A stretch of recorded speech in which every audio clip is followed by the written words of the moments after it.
Well, what to do today? Game of Thrones just started back up this week. Seems like as good a place as any. So, this is A Song of Ice and Fire, the Game of Thrones role-playing game.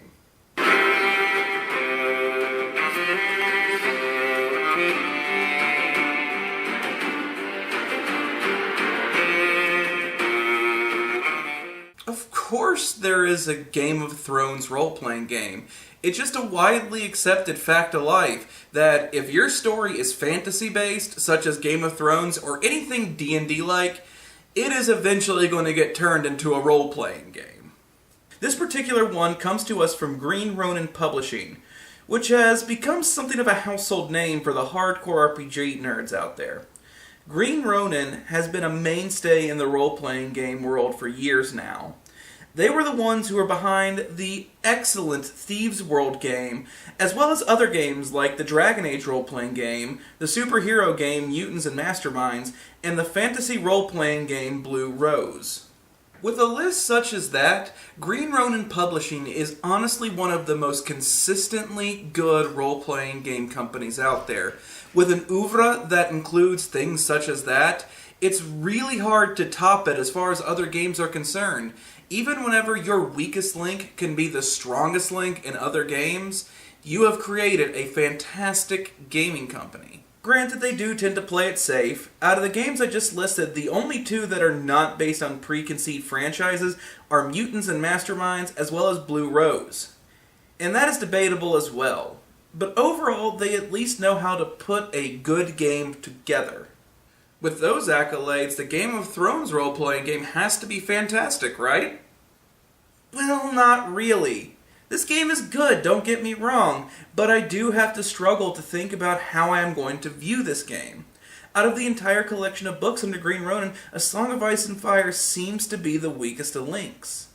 However, as I just said, even the weakest link can be the strong chain in other weaker gaming franchises. So, really it's a little up in the air right now on how I'm going to call this. I do feel that I need to come clean here before we carry on any further. I'm not the biggest Game of Thrones fan. That isn't to say that I dislike Game of Thrones. I do like it. It's a great show. I'm just not much of a person who gets invested into television shows. The format just does not appeal to me. So it's hard for me to get into a show like Game of Thrones. Add to the fact that it's on HBO, I do not have cable, and even the concept of typing in the search button for Game of Thrones episodes online seems more of a hassle to me than just turning something on Netflix. So, yeah, I'm a little behind on it, all things considered.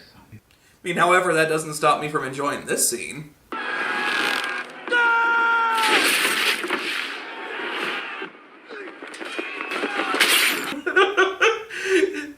Shot him like 2 miles into the open distance.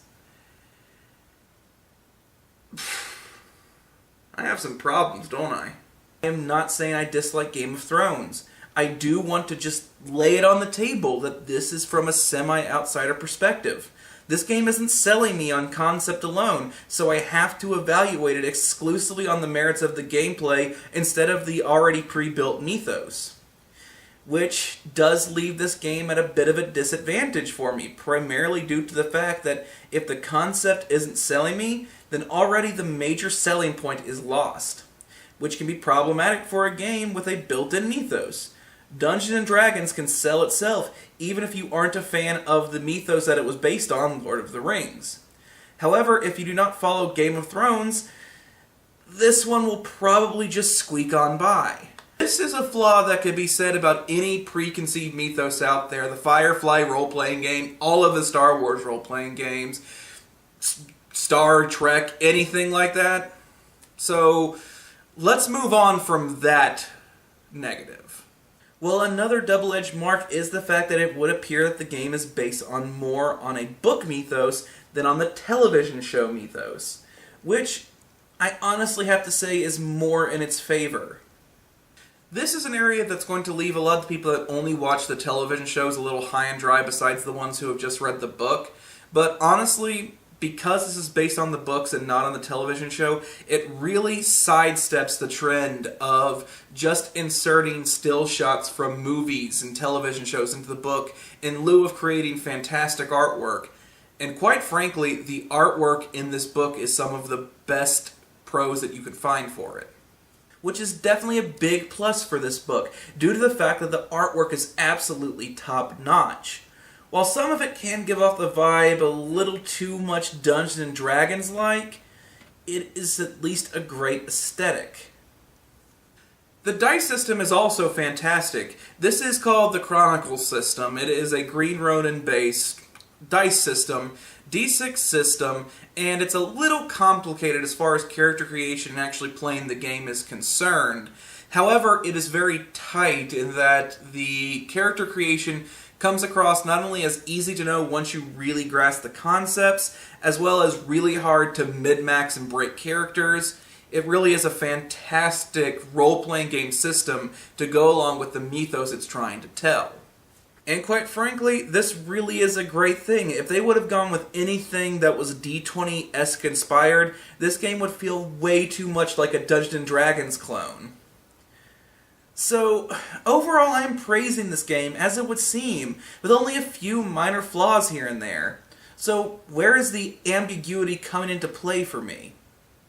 I'm withholding final judgment for now until we cover this fact. The game really does feel uninspired. This isn't to say that the game is poor. It just doesn't seem to have that spark that other games have, even other Green Ronin games like Blue Rose.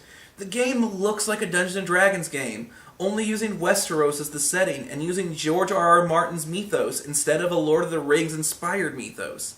It just feels safe with a good system, decent D&D inspired artwork and a text layout, and banking on the fact that fans of the book and fans of the television show will get into it. So, where am I going with this? On the one hand, the game is fantastically made, the artwork is fantastic, the dice system is fantastic, the game itself plays well, and it works well, just as any other Green Ronin book is going to have. However, the game definitely feels like an uninspired creation. It has a very big D&D vibe on it. It doesn't seem to want to shake that vibe either, and if you're not a fan of Game of Thrones, obviously you're not going to want to get involved. But even then, what is to stop a Game of Thrones fan from just using Dungeons & Dragons 5th edition systems instead of actually buying this book? Overall, I'm going to give this game a crit. And the reason I am giving this game a crit is because even though the game is a little uninspired, even though it has some Dungeons & Dragons vibe, at least it's still a fantastic game. And it's a game that you can pick up, you can play, you can have a fantastic time while you're doing it. And if you're a fan of Game of Thrones, oh man, you're going to have a great time with this game. So really, I'm actually going to let uninspiration, as well as kind of looking like a clone, slip in lieu of making a fantastic game, as Green Ronin Publishing has done countless times in the past. With that said, thank you so much for watching. Please like and subscribe for more. Go to ProjectDerailed.com, go to my website, TannerReviews.com, and please come back next Tuesday for another episode of Crit or Miss.